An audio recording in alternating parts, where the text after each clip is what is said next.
Hello students, कैसे हैं सब? बहुत बढ़िया। गुड, हमेशा बढ़े ही रहने चाहिए।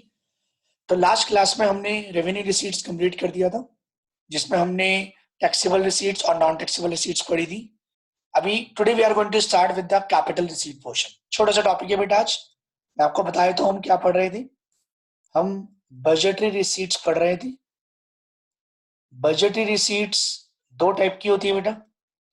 एक रेवेन्यू रिसीट, एक होगी रेवेन्यू रिसीट जो हम पढ़ के आ चुके हैं, और एक होगी कैपिटल रिसीट। अभी एक बार देख लेते हैं मैंने आपको क्या बताया था इसका स्मार्ट वर्क बेटा। मैंने आपसे बताया था रेवेन्यू रिसीट्स वो रिसीट्स होती हैं जो मेरी एसेट्स को डिक्रीज नहीं करती और लायबिलिटी को इंक्रीज नहीं करती। बेटा रटना नहीं है कुछ, बस क्रैमिंग नहीं करनी। थ्योरी में सब सोचते हैं क्रैमिंग करनी है, सिंपल सी बात है। Revenue receipts are those receipts of the government which neither, दो वर्ड यूज होते हैं इसके साथ, नीदर और नॉर। बोलो बेटा मेरे साथ, नीदर और nor. Neither decrease assets of the government nor increase liability of the government. पढ़ लिया था आपने। अभी आज हम कैपिटल रिसीट्स कंप्लीट करेंगे, फिर हमारा ये रिसीट्स वाला पोर्शन कंप्लीट हो जाएगा। कैपिटल रिसीट्स क्या होती है? Capital receipts are those receipts of the government which, बेटे जो ये लिखा है बिल्कुल एज इट इज लिख दो, बस ये क्रॉस नहीं लगेगा, जो एसेट्स को डिक्रीज करेंगी और लायबिलिटी को इंक्रीज करेंगी। इसके साथ वर्ड यूज होगा ईदर और। तो बेटा मैं अगर डेफिनेशन बनाऊं, क्या अभी मैं आया नहीं हूं डेफिनेशन पे, बट अभी हम यहीं से डेफिनेशन याद करेंगे। Capital receipts are those receipts of the government which either decrease assets of the government और increase liability of the government. दोबारा सुन लो बेटा एक बारी। Capital receipts are those receipts of the government which either decrease assets of the government or increase liability of the government. Clear है बेटा? Now come to the PPDs, जैसे हम हमेशा पढ़ते हैं। अगर मैं बात करूं PPDs की, तो आज हमें कैपिटल रिसीट्स कंप्लीट करना है।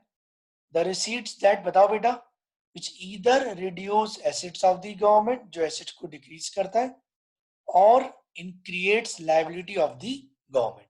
क्रिएट का मतलब बेटा क्या होता है? इंक्रीज करता है। यहाँ पर रेवेन्यू रिसीट थी मेरी रेकनिंग नेचर की, ये कैसी होगी? Non reckoning nature. सबको एग्जांपल तो दे दो बेटा। बिल्कुल, आपने पैसा बोरो करा गवर्नमेंट से, या गवर्नमेंट ने पैसा बोरो करा, तो गवर्नमेंट की जो बोरोइंग्स हैं, अब मुझे बताओ उससे गवर्नमेंट की एसेट्स बढ़ी या कम हुई?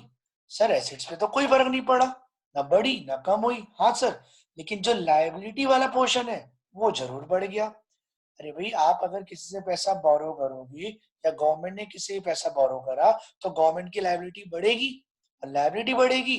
दोनों में से एक कंडीशन सेटिस्फाई होनी चाहिए। जहां लायबिलिटी बढ़ी वो मेरी क्या कहलाएगी? वो कहलाएगी मेरी कैपिटल रिसीट। या अगर मेरी एसेट्स कम हो गई, सर एसेट्स कब कम होती है? सपोज करो आप, गवर्नमेंट कंपनी ने अपने शेयर्स सील कर दिए किसी को, और फिर जो उससे पैसा आया उससे उन्होंने अपना एक्सपेंडिचर मीट आउट करा। तो जब गवर्नमेंट कंपनी अपने शेयर्स बेचती है, और अगर किसी ने शेयर्स में पैसा इन्वेस्ट कर रखा है और अगर वो सेल करता है, तो वो उसकी एसेट्स का लेवल क्या हो जाएगा? कम हो जाएगा।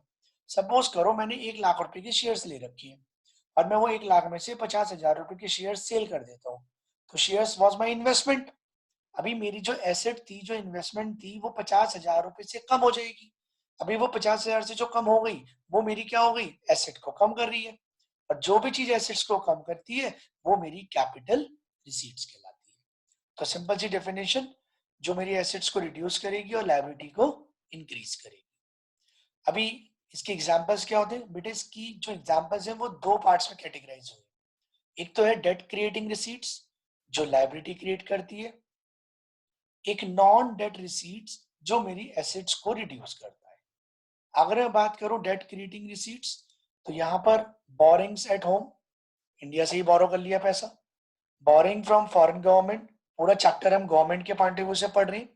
तो borrowing at home, borrowing from foreign government, borrowing from RBI. Government किससे भी पैसा बोरो कर सकती है, but borrowing word should be there. अगर बोरिंग वर्ड है तो इसका मतलब गवर्नमेंट की लायबिलिटी क्या हो रही है, बढ़ रही है। ऑन द अदर हैंड दो वर्ड आते हैं, एक डिसइन्वेस्टमेंट और एक recovery of loans and advances, and last one is small savings.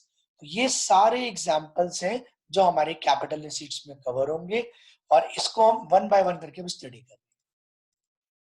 अगर मैं बात करूं बोरिंग्स एंड अदर लायबिलिटीज की, बेटा बोरिंग क्रिएट्स अ लायबिलिटी। मैंने आपको अभी एग्जांपल दिया, आप कहीं से भी अगर पैसा बोरो करते हो तो वो आपकी लायबिलिटी को इंक्रीज करेगा, और कोई भी चीज अगर मेरी लायबिलिटी को इंक्रीज करती है तो वो कहां फॉल करेगी बेटा, कैपिटल रिसीट्स में फॉल करेगी। गवर्नमेंट रेजेस लोन्स, कहां से loan, from the public, public से ले लिया, मतलब at home, reserve bank of India से ले लिया, फॉरेन गवर्नमेंट से ले लिया, या फिर एनी अदर बॉडी से ले लिया। गवर्नमेंट कहीं से भी पैसा बोरो करे, कहीं से भी, वो मेरी लायबिलिटी को इंक्रीज करेगा, therefore it will fall under the category of capital receipts. अब आता है बेटे डिसइन्वेस्टमेंट। डिसइन्वेस्टमेंट क्या होता है, ध्यान से सुनिएगा। अगर मैं डिसइन्वेस्टमेंट की बात करूं तो डिसइन्वेस्टमेंट का मतलब होता है जब एक गवर्नमेंट कंपनी, मैं थोड़ा सा आपको और डिटेल में यहाँ पे लाता हूं, आई होप ये आपको क्लियर होगा मीनिंग। अगर कोई भी गवर्नमेंट कंपनी, ठीक है, एक हमारी गवर्नमेंट कंपनी जिसको हम ना पीएसयू भी बोलते हैं, पब्लिक सेक्टर अंडरटेकिंग्स, ठीक है, it is also known as PSU. अगर गवर्नमेंट कंपनी अपने शेयर्स सारे के सारे, अगर गवर्नमेंट कंपनी अपने शेयर्स या तो सारे या फिर थोड़े से सेल कर दे एक प्राइवेट कंपनी को, एक प्राइवेट कंपनी को, when the government sells its whole or part of the shares to a private company, then this selling of shares, जो इसने यहां पर अपने शेयर्स सेल करे, जो यहां पर इसने अपने शेयर्स सेल करे, दिस वन, तो जो शेयर सेल करे इसको मैं एक वर्ड से डिफाइन करूंगा, and that will be known as disinvestment. Investment क्या होता है बेटा, इन्वेस्टमेंट होता है आपने कहीं पैसा इन्वेस्ट किया, और डिसइन्वेस्टमेंट का मतलब आपने उस इन्वेस्टमेंट को तोड़ दिया। सिंपल सी बात, मैंने कंपनी ने, गवर्नमेंट कंपनी ने 1 लाख रुपए के शेयर्स खरीदे थे, अभी थोड़ी देर पहले मैंने आपको अपना एग्जांपल दिया था। अभी मान लेते हैं गवर्नमेंट कंपनी ने 1 लाख रुपए के शेयर्स खरीदे थे किसी XYZ कंपनी के। अभी उस 1 लाख के शेयर्स को कंपनी ने, गवर्नमेंट कंपनी ने किसी प्राइवेट कंपनी को सेल कर दिया, तो वो जो उनने शेयर सेल करे वो उसका क्या कहलाएगा, डिसइन्वेस्टमेंट कहलाएगा। सर गवर्नमेंट कंपनी शेयर्स क्यों सेल करेगी बेटा, नॉर्मली जब गवर्नमेंट कंपनी अच्छा परफॉर्म नहीं कर पाती तो वो अपने शेयर्स प्राइवेट कंपनी को दे देते हैं, and this process is known as privatization. क्या बोलते हैं बेटा इसको, प्राइवेटाइजेशन, जो हम बाद के लेक्चर्स में स्टडी करेंगे। अभी हमें पढ़ना डिसइन्वेस्टमेंट। तो डिसइन्वेस्टमेंट सिंपल सा वर्ड हो गया, when a government company sells it whole or part of the shares to a private company. So selling a part or whole of the shares of the public sector enterprises, that is government companies held by the government. It involves transfer of ownership. जब आप share holding cell कर देते हो इसका मतलब आपने ownership भी transfer कर दी। It involves transfer of ownership from public sector to private enterprises. Public sector से हमारी ओनरशिप कहाँ ट्रांसफर हो गई, प्राइवेट इंटरप्राइजेस पर ट्रांसफर हो गई। तो एक गवर्नमेंट कंपनी है, एक प्राइवेट कंपनी है, गवर्नमेंट कंपनी अपने शेयर सेल कर रही है एक प्राइवेट कंपनी को। ठीक है बेटा, समझ में आ गया डिसइन्वेस्टमेंट वर्ड। ओके, नेक्स्ट आता है recovery of loans and advances. Sir ये क्या होता है, क्या होता है कि अगर मैं बात करूं recovery of loans and advances की, तो recovery of loans and advances में गवर्नमेंट क्या करती है बेटा, गवर्नमेंट, अब ये सेंट्रल गवर्नमेंट की बात कर रहे हैं, इसके अंडर में आती है स्टेट गवर्नमेंट, यूनियन टेरिटरीज और अदर बॉडीज।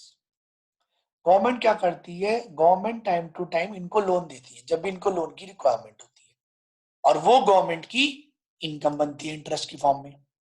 अभी मान लो गवर्नमेंट को पैसों की नीड है, फॉर एग्जाम्पल, तो गवर्नमेंट क्या करेगी, जो स्टेट गवर्नमेंट को लोन दे रखा है उस लोन की रिकवरी कर लेगी, कहेगी जी हमें लोन दे दो, हमें अपने खर्चे मीट आउट करने हैं। ऑल्दो गवर्नमेंट इसको मैनेज करके चलती है, लेकिन गवर्नमेंट इनसे क्या करती है, पैसे रिकवर कर लेती है। अब इसने पैसा रिकवर कर लिया, अब जो स्टेट गवर्नमेंट के पास पैसा था वो पैसा इसको गवर्नमेंट को वापस करना पड़ेगा जो इसने गवर्नमेंट से लिया था। इसको बोलते हैं recovery of loans and advances. क्या बोलते हैं बेटा, recovery of loans and advances.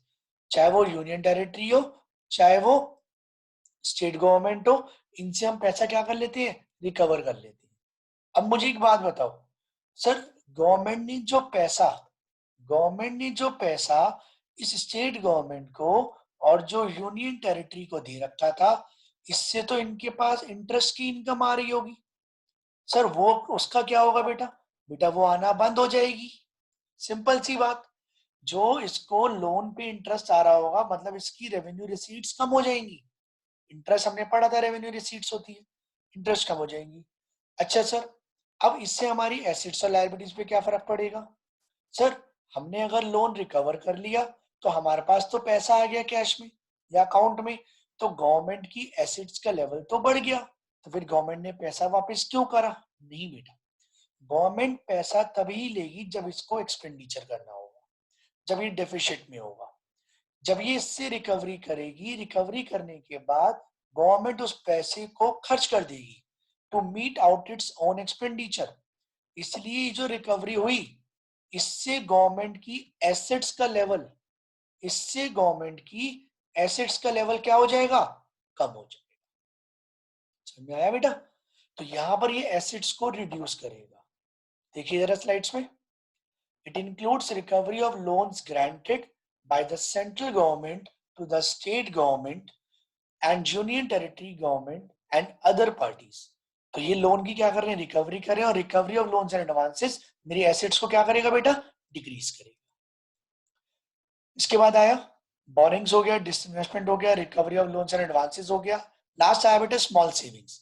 ये क्या होता है, जैसे सपोज करो मेरे पास 1 लाख रुपए है और मुझे पैसा इन्वेस्ट करना है, तो मैं क्या करूंगा, पोस्ट ऑफिस में बहुत सारी स्कीम्स होती हैं, जैसे post office deposits, NSC national saving certificates, किसान विकास पत्र। सर ये क्या होते हैं सब, बेटा ये सब ना डिपॉजिट स्कीम्स हैं जो लॉन्ग पीरियड की होती है।